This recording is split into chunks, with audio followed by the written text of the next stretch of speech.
we've already got, Siri, go away. We've already got the monkey milk jigs tied up. No issue there. Now, I need to get you guys situated.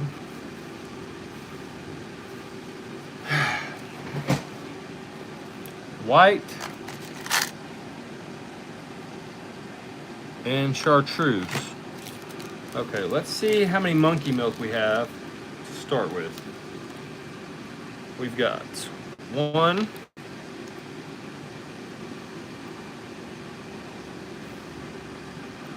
2, 3, 4, 5, 6. Okay, and he wanted 15. We're gonna throw in a screwball. One's gonna be a gold head because that's kind of what we're working with at the moment.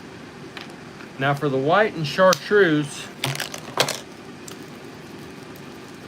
I wish old buddy Fish Hunter. We're just gonna tie up some jigs, guys.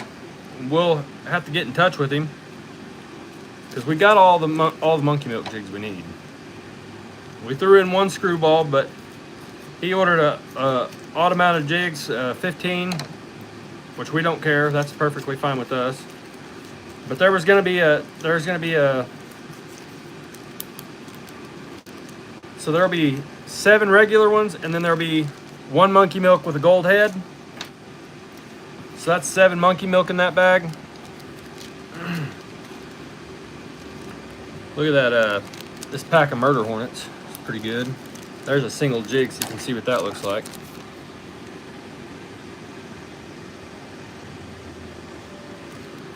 Anyhow, let's get to tying some jigs. We're gonna get right to it. We're gonna tie some gold head, chartreuse and white, but we're gonna throw our own little twist to it because we kind of like doing that. But let's get right into it, guys. We've talked enough.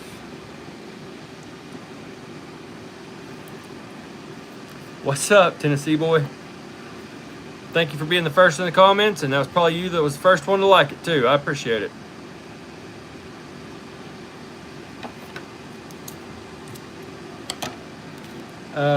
White and chartreuse. We have a little bit of this white left, but we have a lot of this chartreuse left, so I'll tell you what we're gonna do. I got the fan turned on over here. It's a little bit warm in here. Warmer than I'd like. We're gonna tie a black undercoat. All right, I'm gonna turn this fan off. H-slow, Boro, I don't know what you're talking about. Or we're gonna try and aim that fan straight up in the air. Anyway, let's pull out some feathers and get started tying some jigs. We're gonna need some black feathers. And we're gonna need some white feathers. And we're gonna tie about probably 10 of these jigs.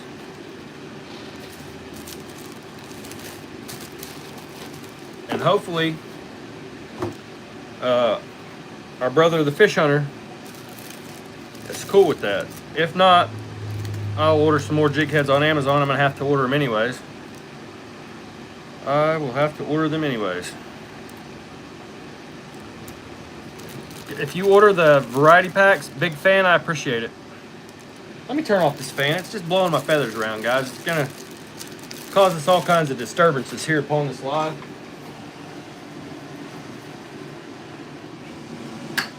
There we go. Now that we got that off there, Lynn Lynch, hi. Hi. Now let's get into tying these jigs. Everybody, if you haven't, please consider subscribing.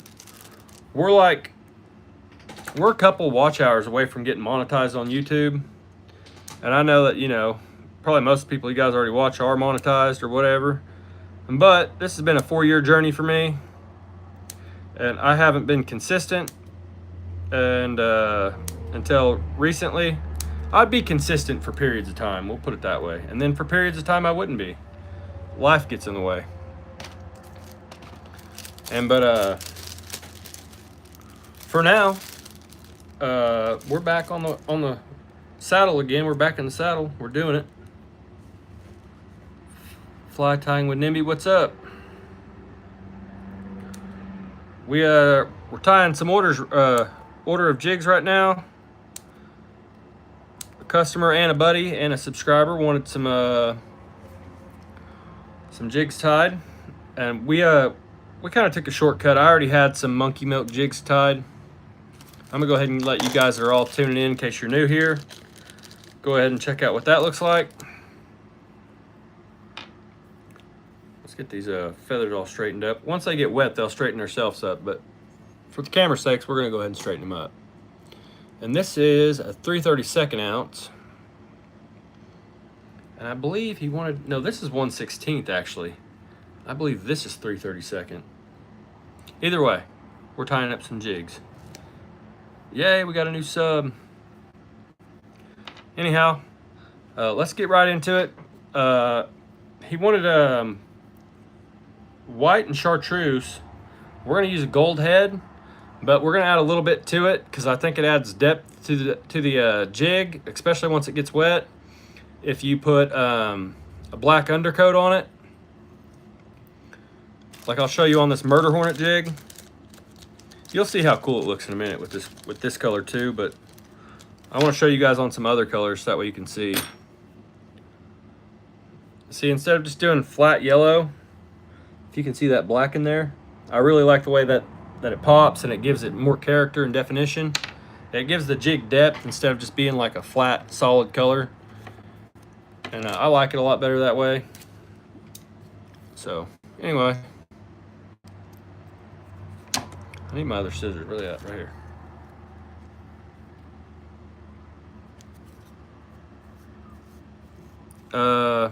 Buddy, I'm not gay for sure. But thanks.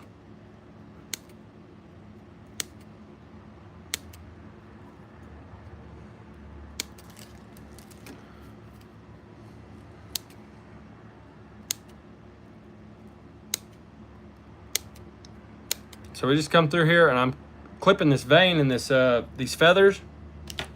I don't know why I was holding it off the side of the camera, but anyway, you come down about 3/8 to 1/2 of an inch and you just snip that vein right there, right in the center of the feather, just like that. And then what that does is it makes it real easy to pick that jig up and it gives you something to tie to. It gives it a real clean look.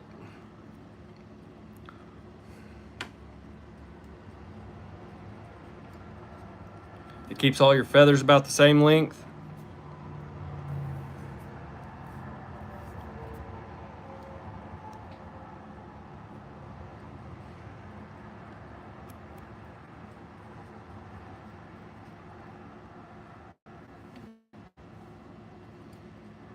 Heck yeah. Did you guys catch a lot of fish, or were you just wading and fishing, or oh, okay, you went fishing with a friend and he caught a 3.5 pound bass and I almost caught a gar that was 2.5 feet long. Yeah, I like fishing in creeks. We're about to tomorrow we're probably going to take the boat out because my oldest daughter, she don't really get to go with me that much. She started working and stuff and she's in college, but she's going to go fishing with me tomorrow. We may go live out there while we're perch fishing. Actually, we're going perch fishing because we need bait, so we're gonna stock up on some of that. We're gonna tie a few of these different jigs a little bit differently.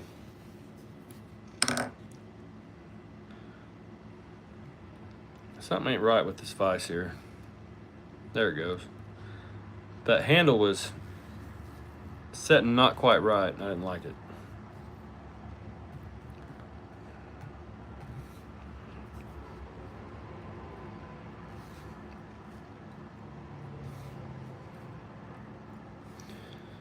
Get that up there so you guys can see it. Hi.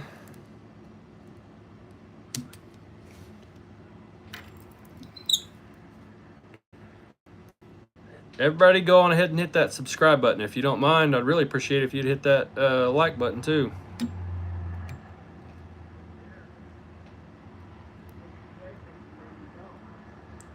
Well, somebody's outside.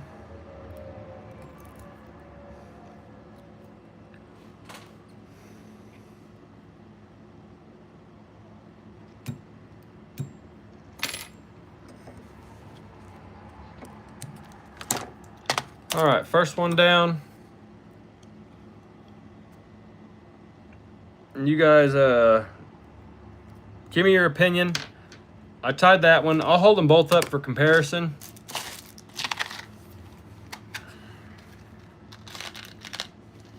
And we're tying these for Fish Hunter. I was really thinking he would be in the comments, but I haven't seen him. I don't know if he's in there yet or not.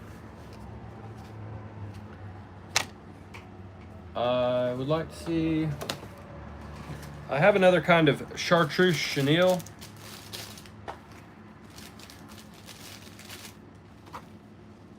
Chartreuse and white.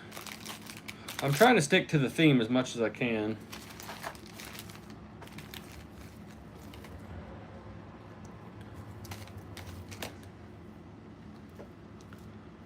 No.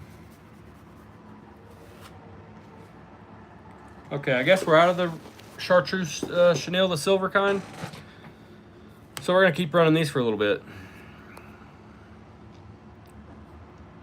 Are there any catfish in that creek?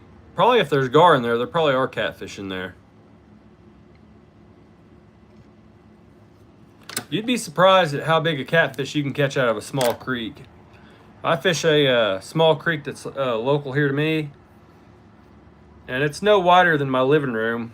But some spots have deep holes, and if you find those deep holes and you go fishing in them, I pulled out some big flatheads out of that creek. Matter of fact, that's where I caught all my big fish when I first moved to this area of Oklahoma. It used to be my go-to spot.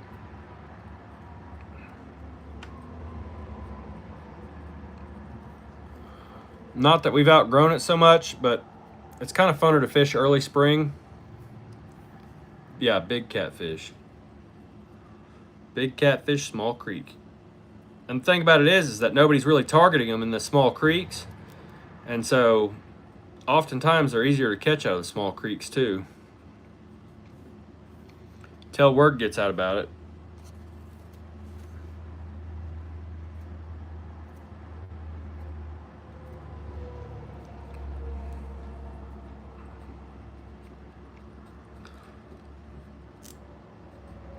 You need to go down there with some flapper bait and go try to catch you one of them catfish,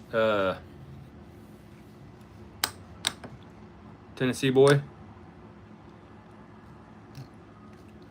I wouldn't be able to help myself. When I was younger, I used to always, actually, not even that long ago, really, I would always bring a night crawler rod, and I would throw it out to catch perch or, you know, little catfish or bass or whatever would bite the crawler while I was fishing for bigger fish, because it'd break up the monotony of waiting on a big fish to come through.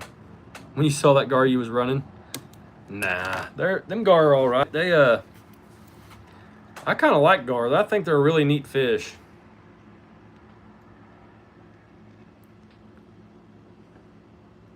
Yeah, they're pretty interesting. My flathead ate my my pet gar. That's part of it, though. There's a video of him on my YouTube Shorts, I believe. And if you can't find it there, you can go to my TikTok and for sure see it there.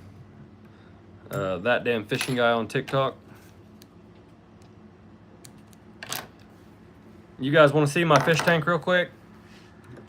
If so, just let me know. Get that untangled. There we go. Another one bites the dust. Let's keep on going.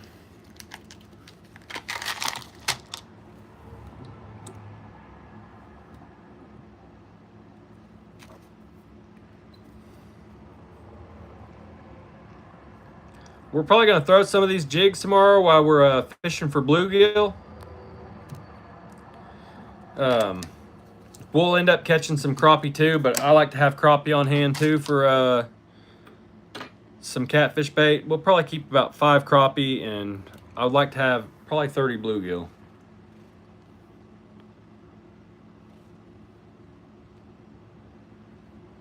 All right, we'll go in there and see the fish tank here in a second. Let me get this jig started real quick. Mr. Pashka, hi. How are you? All right, let's go take a gander at the fish tank real quick, guys. Then we'll come back in here and get back on these jigs. I just turned a bunch of mosquito fish loose in there this morning, actually. The flathead does flathead things and mostly hides under this rock. The mosquito fish, they just swim around and hang out all day, guys.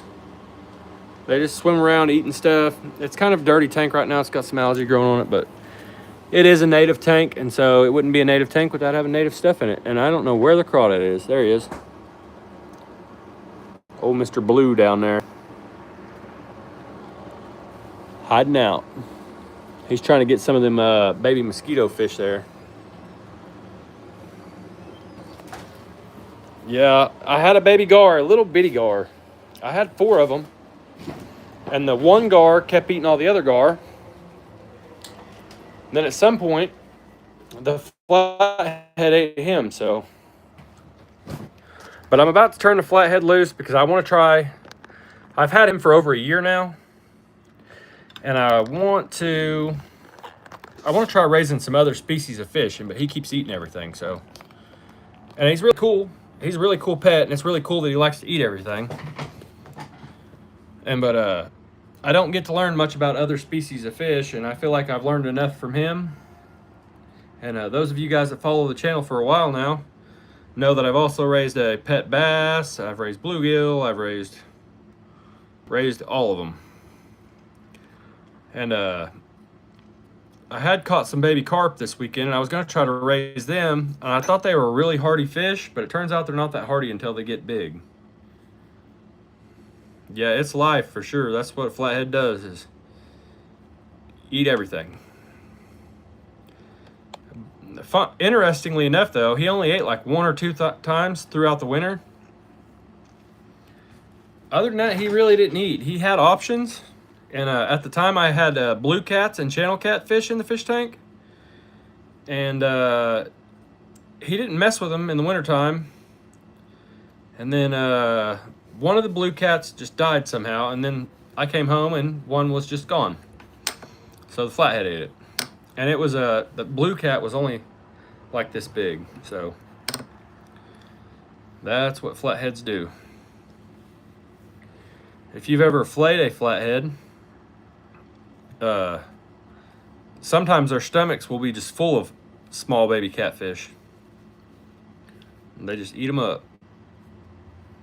Crazy.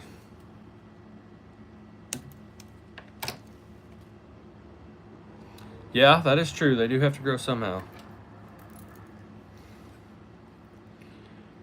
But ironically enough, as much as he's eaten on the warmer months, he's actually growing fairly slow.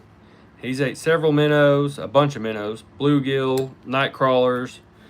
I've even experimented with feeding him cut bait, and he prefers head pieces over body sections and stuff like that.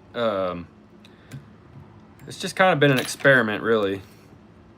And I feel like studying the fish and watching them in a fish tank kind of gives you an idea of their patterns in the wild. The blue cats just roam all day long.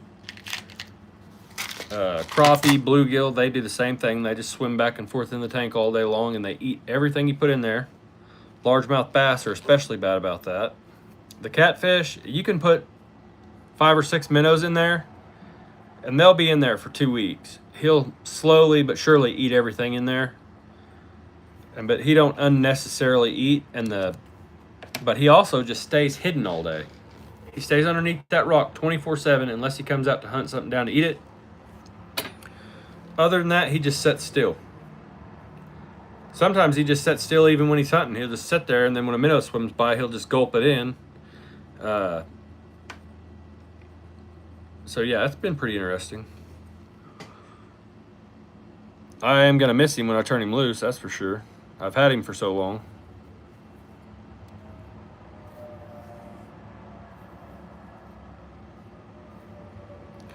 Thank you, Charles Phillips. I appreciate it.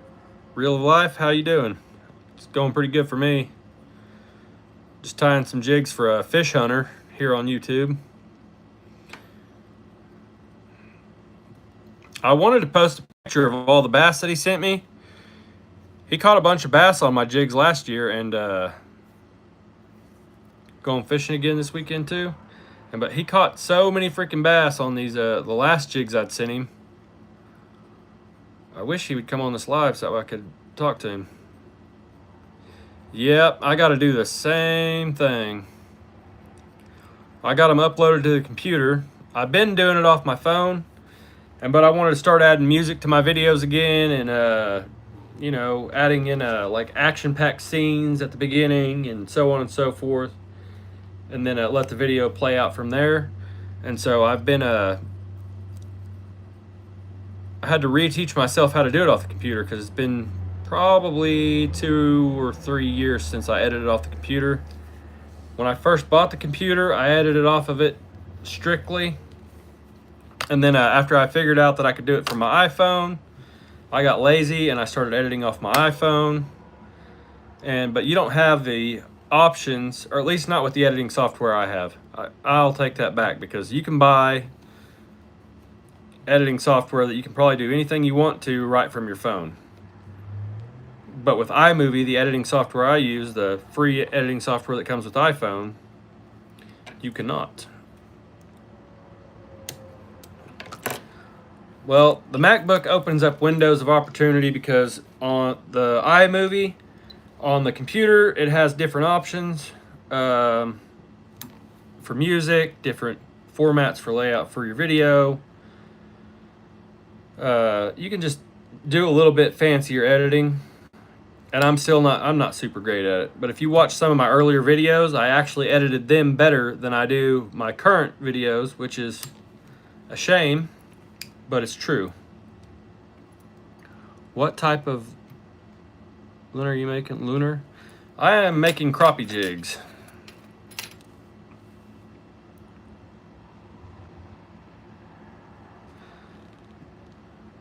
Tennessee boy, I hope you catch a giant. And Charles, I hope you catch a giant. Another one down. Now the jigs we're gonna throw tomorrow, we probably are gonna go live while we're fishing tomorrow. We'll let Kai sit on the front of the boat, so that way she don't have to feel the pressure of the camera. And then I'll just aim it back towards the back, and I'll fish off the back of the boat and let her take the front. What do you have a website to purchase your jigs? Right now, I'm just doing it off my email. ThatDamFishingGuy247@gmail.com. I'm just doing orders through there right now, because I haven't worked all the kinks out of Shopify, and so I don't want to publish my page before it's really set up professional. And I've got my daughter and my wife auditing it, sort of, and helping me to set it up. They're both really smart, and they know their way around. They know how to use proper punctuation and stuff like that, and I'm just a redneck and I don't. Like when I'll send them text messages and I'll just have a ramble run-on sentence that actually should be broken into a paragraph, they get on to me for that sometimes. But they're really smart, and they can do it, and so they are. They're helping me out with that whenever they get the chance. We've already started it. We've got pictures. We've got everything. You ain't ever lie. Well, here's my thing. You know, when if I say, what do you guys think about fishing? You guys know that I'm asking a question, correct? So if I text you, what do you think about fishing? Why should I have to put a question mark after that? 7 pounds. Why should I have to put a question mark after that? You should automatically know it's a question. And if you don't know it's a question, read it out loud and you'll know it's a question.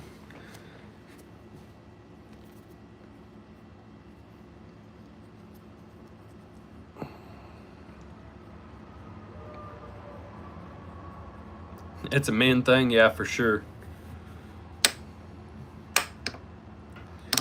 And they're both like, you know, college, uppity, and my wife, she's a multimodality tech, and she's always sending work emails and that kind of stuff, and she's real proper and blah, blah, blah, blah, blah, and I'm just a redneck, and I like fishing in mud and not putting periods and exclamation points. And hell, today I learned what a hyphenation was. I didn't know what a hyphenation was. Not until today. My wife had to explain it to me. Apparently, when you spell your name, you can hyphenate your middle name from your first name, so that way people don't think it's your last name. I had no idea.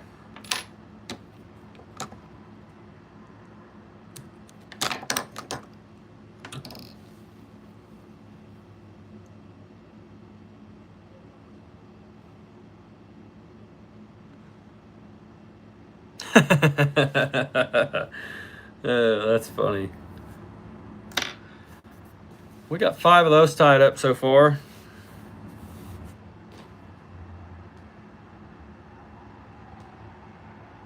How well did that work? How well did that work? Hi, how are you? Actually, the funny thing about tying hair jigs, and you mentioned dogs and cats, I have a cat that has a fluffy tail, and I've actually took hair from his tail to tie jigs, and it actually works really well. It flows pretty good. And then there's also coon tails. Whenever I find a raccoon on the side of the road, if it's fresh, sometimes I hop out and grab the tail. One of the best days of fishing that I've ever had was with coontail jigs. Go figure. Free and on the side of the road. I think squirrel tail jigs work all right too.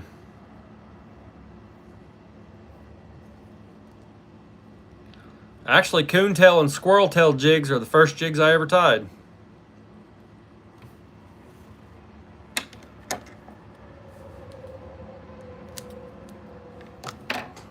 They came out all right.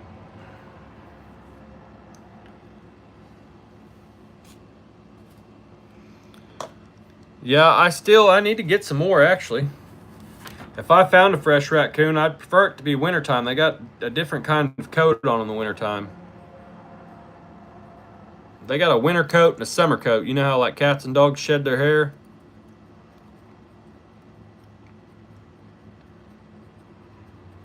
It's more buoyant in the, yes, these are for crappie. We also tie this murder hornet pattern, this monkey milk pattern, and we've got several others, but I don't have them all up here right now. But yeah, we tie them for everything. Are you going to start painting lures in your off time? It's a lot of fun. Actually, I have some ordered to paint, and but they keep getting delayed. Amazon said that they would be here Friday.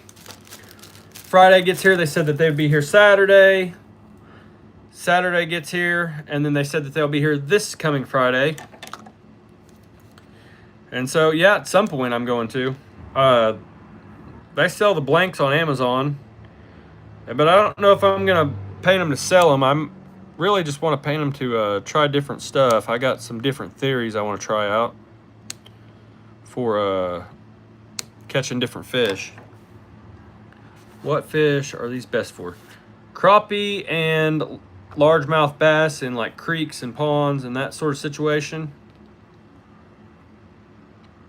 These are 1/16th, yes. I have all the way down to a 64th.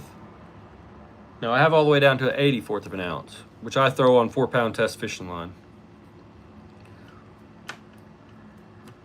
If you guys are new here, I'd really appreciate if you subscribed. The channel is growing fast. We lack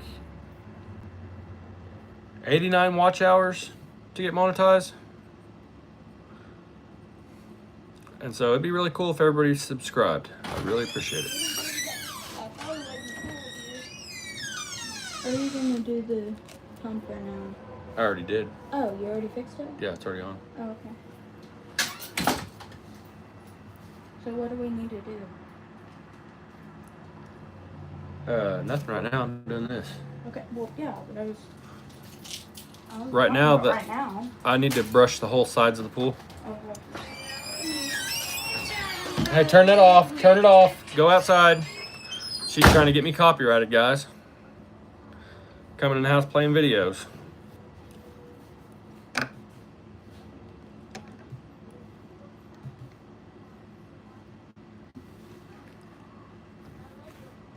I appreciate you, everybody that liked it, and I appreciate everybody that subscribed. Guys, yes, this is a 1/16 size. I'm actually tying these for a friend and a subscriber and a repeat customer. And I was kind of hoping that he would hop on here, but he hasn't. I already have the monkey milk jigs packaged up right here. He ordered 15 jigs. He wanted white and chartreuse. But I'm currently out of chartreuse heads, unless I wanted to cut some jigs apart, and I really don't. So we're tying them with a gold head. I would rather to have tied them with a chartreuse head, a white body, and a chartreuse tail. But this is the combination of stuff that I have that will work. Do you sell on Amazon? No, I don't currently sell on Amazon. I'm waiting for my YouTube channel to become fully monetized. I could already start linking stuff off of Amazon. I could do that currently now. But I'm just waiting until I get all the bugs worked out of being monetized, since I'm so close. I got that first step where I had the 3,000 watch hours, and I think at the time I had like 3,700 subscribers or something like that. And I just figured I'd just wait until I had until I got it all worked out, guys. But I will start linking stuff in Amazon, so that way everybody can directly find the stuff that I'm using. Yes, mostly through my email.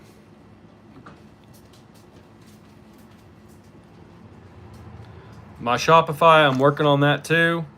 My wife is working 2 jobs at the moment. I'm working 40 hours, and she is working 60 plus. She works 2 jobs. Both of them are 3 days a week.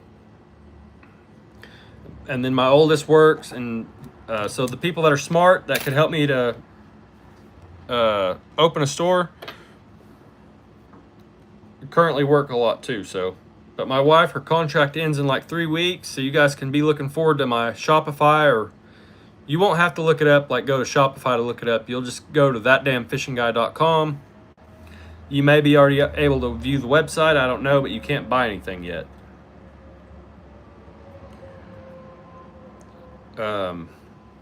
But yeah, we already have the website set up. I'm just waiting to make sure it's perfect before I publish it. And so in order to do that, my wife is going to have a little bit of free time to go over the whole thing. I just want somebody to quality control it, like me and my daughter built it, and then if my wife quality controls it, and then she can find anything that we missed or need to add on or take away. And so I am trying to do it right. We also tie catfish flies. If you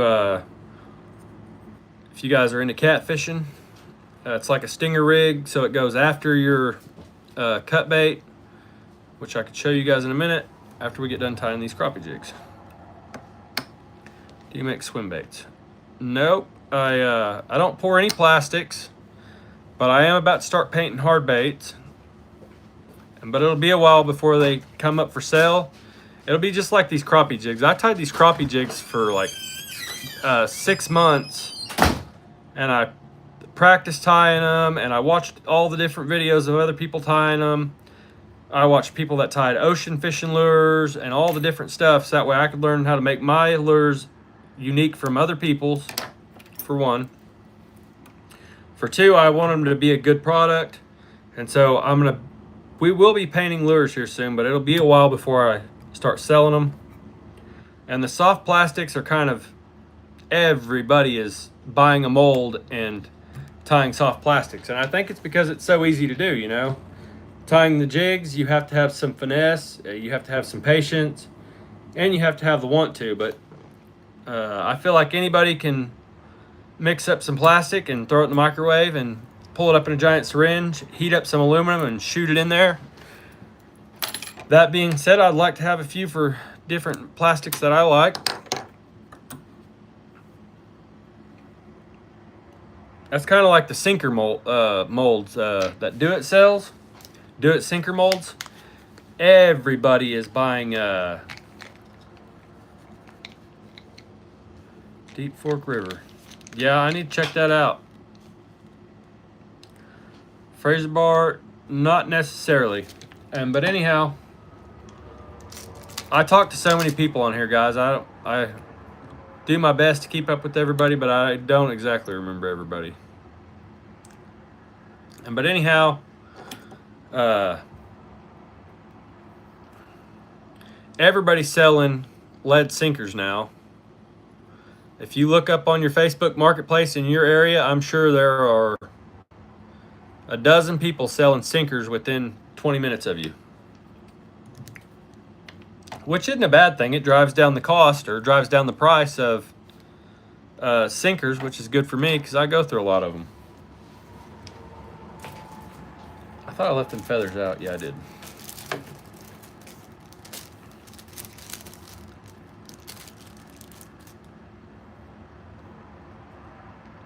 Well, Frescobar, I'm glad you're back. I'm glad to see you're back. Yeah. I remember when I used to have like 5 viewers. Sometimes that still happens. Some days that still happens. But we usually push on and do it anyways. Sometimes the catfishing videos, it's like people like to watch me throw the throw net. But then when we actually start catfishing, everybody tunes out. But it's like they'll tune out for a little bit, but then they'll come back. Then they'll tune out, and then they'll come back, and they're just like checking in to see if I caught anything. But I appreciate your support, and I appreciate you stopping back in. We no longer tie in the kitchen. We're now in the living room. We're upgrading. Now, if I just get a overhead light to hang right above me, so that way we don't have that annoying one right behind me, that would be great. So, baby steps. We're getting there. I do at some point think I'll be upgrading my vise, and I'll probably give this one away. We'll do a giveaway on it, and you guys have all seen me tie jigs with it, and so you know that it's good enough to tie thousands of jigs. Literally thousands and thousands of jigs. And it just keeps on going. It's simplistic. It's not super expensive. But when I upgrade my vise, the guy that got me into tying jigs, which was Ruben Flores, I am gonna buy a vise from him because he's done a lot for me and he doesn't even realize it. I even buy my chenilles from him, like this. Not all of them, but some of them. I buy them from different people. But this this says monkey milk, but this is actually bleeding shad, new age bleeding shad. And this is the monkey milk chenille right here. And I like to give credit where credit is due, and he's honestly the reason that I am tying jigs today. So he inspired me. I met him at a fishing show, and then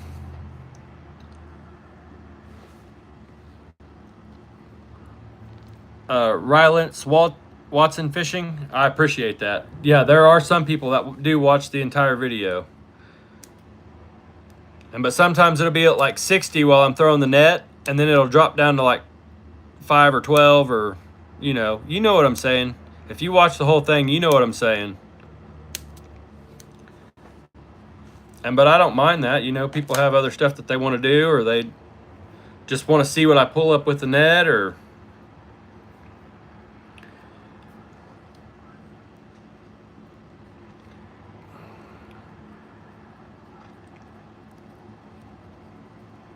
there was a guy I was watching on YouTube, and you wouldn't believe some of the stuff that gets like, they'll have like 500 people in their live. I was at work, and I was watching Ruben Flores, and he ended his live, and then the live that it suggested after that was a guy that was also at work. And he was just like tearing stuff apart, and like, I guess he worked at for like a year and a half or 2 years or something like that. Something in that area, ballpark. Yeah, this guy was just tearing stuff apart. and that was his job. I guess he worked at a scrapyard or something. And he had like 500 viewers watching him just tear stuff up. And I was like, that's crazy. That is freaking crazy. That many people are interested in watching this dude tear apart a microwave. I thought about starting a side channel and just like go to the junkyard and buy some stuff and tear it up in my yard. Yeah. Yes, I have. Big spoonbill often do that. But also, getting slapped by the fish ain't that bad. There's a video, one of my videos, which one is it? Which fish? The flathead? The tuna that I caught while I was in Costa Rica a couple months ago, or at the beginning of the year, dude, they would knock the crap out of you. Like if you try to pick them up, they would knock the crap out of you. So don't pick them up. Let the captain or the deckhand hit him in the head with the club. Yes, the flathead is still alive. We're about to release him because he's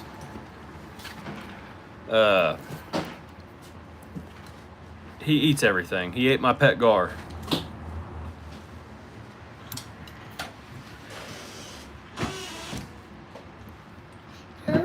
We were the ones that caught it. All right, Cambry's pet gar. She came in and corrected me.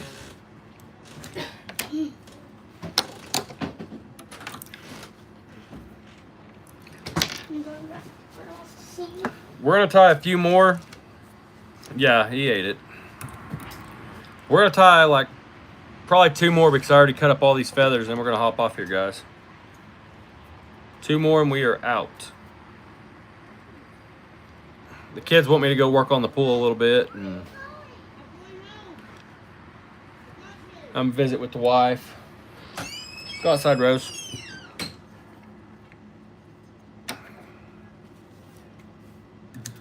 I tie all kinds of crappie jigs. I tie catfish jigs.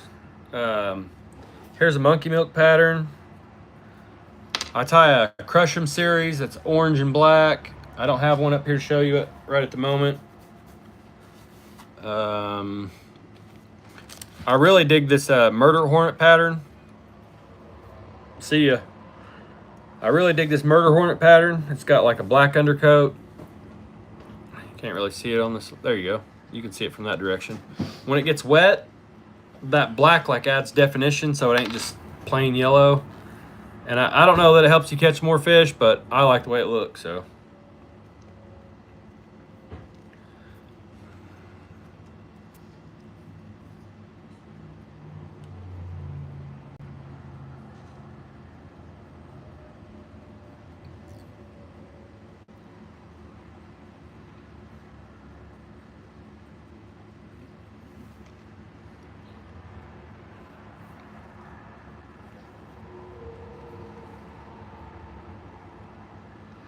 A jackfish.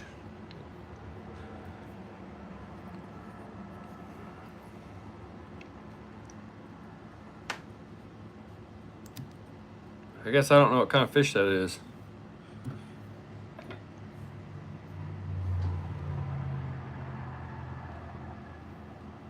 I pretty much only go live about usually around 5 o'clock. 5 or 6 o'clock, somewhere in there. It depends what I got to do when I get home from work.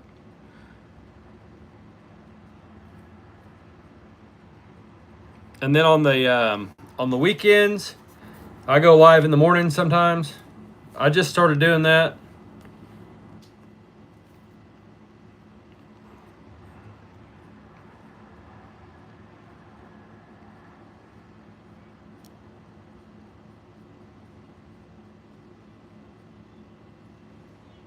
Oh, it's like a gar? Okay. So, do you live by the ocean or something? I've been watching some fishing videos where they're fishing like the Cape Fear River. And I think that it's pretty interesting how close a blue catfish can live to the ocean. and vice versa. The saltwater species that swim up in the up there as well. So people will be fishing for blue catfish one minute, and then they'll be like, well, let's go fish for sheep's head, and then they'll go do that. All right. Yeah, I've been going live more or less every day for the past couple weeks. I might miss a day here and there, but I work and I got kids and I got a wife and I got responsibilities, and so sometimes life just gets in the way and I can't go live every single day, but I try to. I try to put out a short every day. I try to put out a couple videos a week. I'm 2 videos behind right now on that. So. All right, this is the last one, guys. And we are signing out.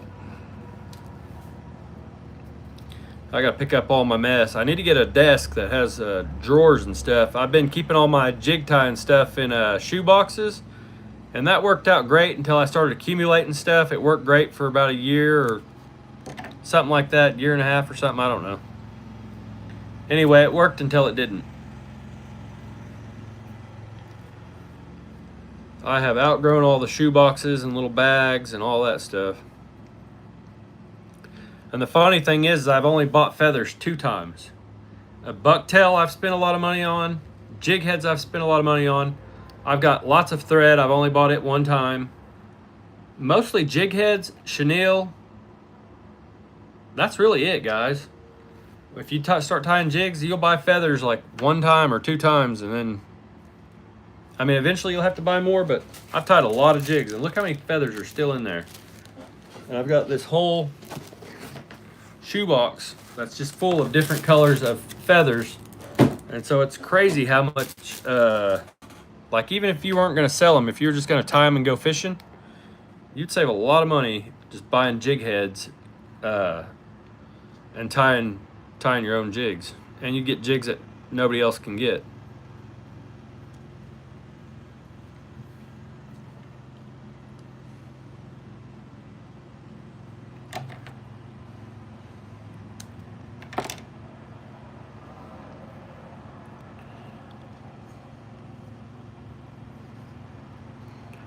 Since I started tying jigs, I find myself using soft plastic jigs a lot less often. But, you know, soft plastics are cheaper, but they don't last as long. But if you get a soft plastic caught up and you break it off, versus getting one of these caught up and breaking it off, they end up costing about the same. Because you're going to lose that soft plastic every 2 or 3 fish, because they'll tear it up. And then sometimes you can make them last longer. It just depends how aggressive the fish are that are hitting them. But if you're catching like white bass or something, you're not making no Bobby Garland last like 5 fish tops. How much do I sell them for? $2 a piece. You get a deal if you buy a bunch of them, though. Like, if you buy like 25 jigs, I'll cut you some kind of deal, but it takes a little bit of time to tie them. Plus, I have the cost of the jig heads and all that, yada, yada, yada. You've already heard all that stuff before. The feathers, like I said, they're cheap, so I won't even really consider that a cost, but because I've had them since I started tying jigs.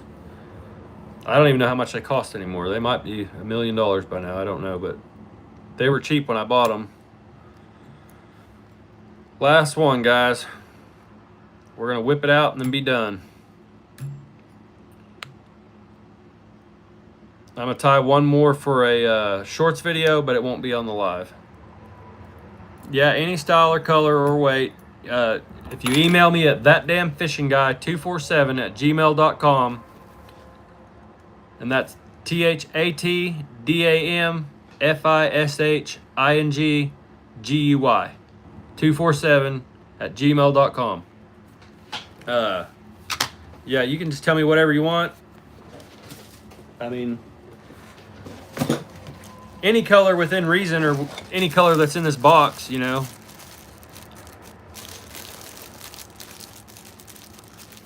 Light green, dark blue, dark red, pink. I mean, there's a lot of colors in there. Anyway, guys, have a good evening. We're out, y'all. I'll see you guys on the next one.